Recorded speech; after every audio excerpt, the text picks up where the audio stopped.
புல்லும் கல்லும். நீ புல்லுக்கு தயாராகிட்ட, புல் படுக்கைக்கு தயாராகி விட்டாய். நான் ராஜமாதா, உன்னிடத்துல நேராக பேச மாட்டேன். ரெண்டுக்கு நடுவில் ராஜமாதாக்கள் திரை போட்டுட்டு தான் பேசுவாங்க. இந்த புல் திரைக்கு பின்னால் இருந்து நான் இவ்வளவு பேசுகின்றாள்.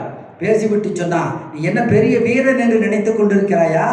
திரிலோகாதிபதி நான் அப்படிப்பட்ட வீரன், இப்படிப்பட்ட வீரன் என்று வீரம் பேசிக்கொண்டு என் காலில் விழுகிறாயே. நீ என்ன பெரிய வீரனா? அன்று மாரீசனை அனுப்பி மாயம் செய்து நீ என்னை வந்து கடத்தி கொண்டு வந்தாய். நீ மட்டும் என்னுடைய கணவன் இருக்கிற போது, அவர் கூட பாவம்னு விட்டுருவாரு. என் இடவல் இருக்கிற போது நீ வந்திருந்தால் நீ வீரன். அவங்க இருக்கிற போது வந்து என்ன நீ கடத்த முடிந்திருந்தால் நீ வீரன். மாயம் செய்து அதற்கு பிறகு நீ என்ன ஜெயிச்சனை கொண்டு வந்துட்டியா? இந்த ஜடாயு பறவை கிட்ட நீ பட்ட பாடு. அன்றைக்கு மட்டும் இந்த சிவபெருமான் கொடுத்த சந்திரகாசன்கிற வாள் இல்லாமல் இருந்திருந்தால், ஜடாயுனுடைய ரெக்கைகள் வெட்டப்படாமல் இருந்திருந்தால் அன்னைக்கே நீ செத்து போயிருப்ப. நீ பெரிய வீரனா? ஜடாயுவுக்கு தோற்றாய். அதற்கு பிறகு பெரிய வீரனா நீ? உன்னுடைய 20 தோள்களையும் பிடித்து கட்டியவன் கார்த்தவீரியார்ஜுனன் என்ற கந்தர்வன்.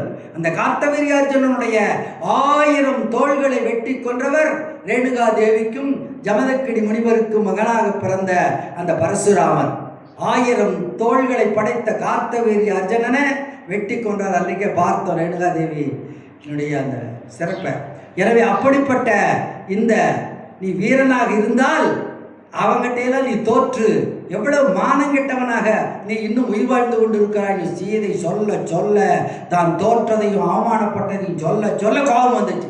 ஏய், வேறொருத்தியாக இருந்தால் இதற்குள் வெட்டி கண்டதொண்டமாகி இருப்பேன்.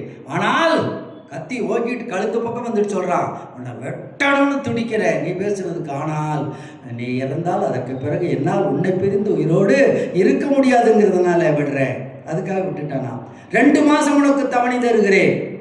2 மாதம்தான். நீ இந்த 2 மாதத்துக்குள் நீ என்னுடைய ஆசைக்கு இணங்கவில்லை என்றால் உன்னை காலை உணவுக்கு இரையாக்கி விடுவேன் என்று சொல்லிவிட்டு சுற்றிலும் நிற்கிற அரக்கிமார்களை பார்த்து சொன்னான், உங்களை எல்லாம் வெட்டி வேலை எதுக்கு சம்பளம் கொடுத்து வச்சிருக்கிற?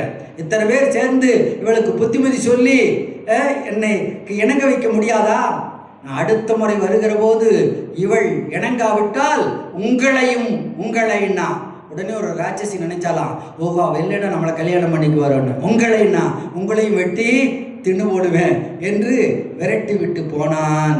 சீதை நினைத்தாள், இனி வாழ்ந்து பயனில்லை. கூசி கூசி இவை பேசினான் அப்படிமா கம்பன். பேசுகிற இவனுக்கே கூச்சமாக இருக்குதாமா அவன் பேசுகிற பேச்சு. குலமகள் ராதை எப்படி நடுக்கி இருப்பாள். நல்ல பெண்களுக்கு அந்த ஆபாசமான வார்த்தைகளை கேட்பது வெறும் வேண்டாம். ஆபாசமான வார்த்தைகளை கேட்டால் அதுவே அவருடைய உயிர் போகிற மாதிரி இருக்கும். நினைத்தாள், ராமனும் வர மாதிரி தெரியல, அவனும் தவணை வச்சுட்டு போயிட்டான், அடுத்த முறை வந்தால் வெட்டாம விடமாட்டான், அதனால் இனி நான் உயிர் வாழ்ந்து பயனில்லைன்னு நினைச்சா. ஆஞ்சநேயன் நினைத்தான், இப்போதுதான் இனி அவன் அப்பதான் போயிருக்கிறான், மீண்டும் வர்றதுக்குள்ள தேவியை சந்திக்கணும்னா என்ன வழின்னா இந்த புலிகளா அப்படி பாயிற மாதிரி இருக்குதே, இவங்களை எல்லாம் ராமநாமங்கிற மந்திரத்தை சொல்லி தூங்க வச்சுட்டோம்னா நாம் தேவி கிட்ட போய் பேசலாம் நினைச்சு ராமநாமத்தை உச்சரித்தான். எல்லாம் தூங்காத ராட்சசிகள்லாம் தூங்கி தூங்கி ஒருத்தி மேல ஒருத்தி விழுந்தாங்க. எல்லாரும் உறங்கிறத பார்த்த சீதாதேவி நினைச்சா, இது வரைக்கும் யாரும் இந்த ராட்சசிகள் இப்படி தூங்குனது கிடையாது. அப்படி தூங்கினாலும் கூட டியூட்டி மாற்றி போட்டுருவான். இந்த நீ 10 பேர் தூங்கு, நான் 10 பேர். ஏன்னா அந்த நேரத்தில் தப்பிச்சுட்டு போயிட்டா என்ன பண்ணுறது, அவன் வந்து வெட்டி போடுவான். தப்ப விடக்கூடாது. அப்படி இருந்தவங்க இன்னைக்கு எல்லாம் ஏக காலத்தில் ஒருத்தி மேல் ஒருத்தி படுத்து தூங்கினா. இதுதான் நல்ல சமயம். இனிமேல் ராமன் வரமாட்டான். இனியும் இந்த பேச்சை கேட்டுக்கொண்டு உயிர் வாழ முடியுமான்னா அங்கே அருகே இருந்த ஒரு மலர்கொடி எடுத்தால் கழுத்திலே இறுக்கினாள். தொங்கலாம்னு மரத்தில் கட்டி தொங்கலாம்னு நினைத்தாள். மேலிருந்த பார்த்து ஆஞ்சநேயன் திடுக்கிட்டான். வெண்ணெய் திரளுகின்ற நேரத்தில் தாலி உடைந்ததுன்னு ஒரு கதை சொல்லுவார்களே, அந்த மாதிரி ஐயோ ஐயோ தேவியை கண்டுபிடித்து விட்டோம், ஆனால் சுருக்கிட்டுக் கொள்ள போகிறாளே, ஒரு கணம் தாமதித்தாலும் கழுத்தை இறுக்கிக் கொள்வாள் நினைச்சான். போயவள் அப்படியே காப்பாற்றலாம் நினைச்சாலும் தேவியை நாம் தொடக்கூடாதே, என்ன செய்வது நினைச்சான். ஓ நம்ம கிட்டத்தான் மருந்து இருக்கிறதே. ராம் ராம் ராம் ராம் என்று ராம மந்திரத்தை சொல்லிக்கொண்டு அண்டர் நாயகன் அருள் தூதன் யான் என தொண்டர் நாயகன் தொழுது தோன்றினான்.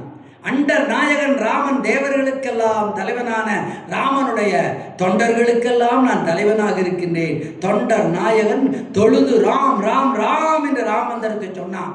கழுத்தில் சுருக்கிட்டு கொள்ள இருந்தவள் ராமநாமத்தை கேட்ட உடனே கொஞ்சம் விலக்கிட்டு, ஐயோ, இதுவரை கேட்காத நம்முடைய நாயகனுடைய ராமநாமம், 10 மாதங்கள் கேட்காமல் இருந்த ராமநாமம் இந்த அசோகவனத்திலே அந்த ராமநாமம் ஒலிக்கிறதே, அதுவும் ஒலிக்கிறத பார்த்தா இது ஏதோ உதட்டில் இருந்து வந்த குரலாக தெரியவில்லையே, இவன் உள்ளத்தில் இவன் மனத்தில் அடிநாதமாக அல்லவா வருகிறது என்று நினைத்தாள். ஓ, ஒருவேளை அந்த ராட்சசனே இந்த குரங்கு வடிவத்தில் வந்து நம்ம ஏமாற்ற நினைக்கிறானோ என்று அடுத்த கணமும் நினைக்கிறான். எந்த வேஷம் போடக்கூடியவன் ஒருவேளை குரங்கு வேஷம் போட்டுக்கொண்டு ராமநாமத்தை சொல்லி நம்ம ஏமாற்றுகிறானோ என்றும் ஒரு கணம் நினைத்தாள்.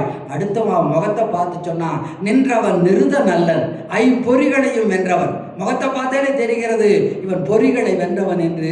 அடுத்த நிமிஷம் நினைச்சா, இவன் ராட்சசனாகவே இருந்தாலும் சரி, இவன் குரங்கு உருவத்தில் வந்து நம்மை கொலை செய்தாலும் சரி, நம்மை இடித்து தின்றாலும் சரி, நான் உயிர் போற நேரத்தில் அந்த ராமநாமத்தை சொல்லி என்னுடைய உயிரை உருக்கி விட்டானே, எனக்கு உணர்வை தந்து விட்டானே, என் நாயகனுடைய நாமத்தை இங்கே வந்து சொன்ன இவனால் நான் இறந்தாலும் பரவாயில்லை, இவன் ராட்சசனா இருந்தாலும் பரவாயில்லை நினைச்சானா.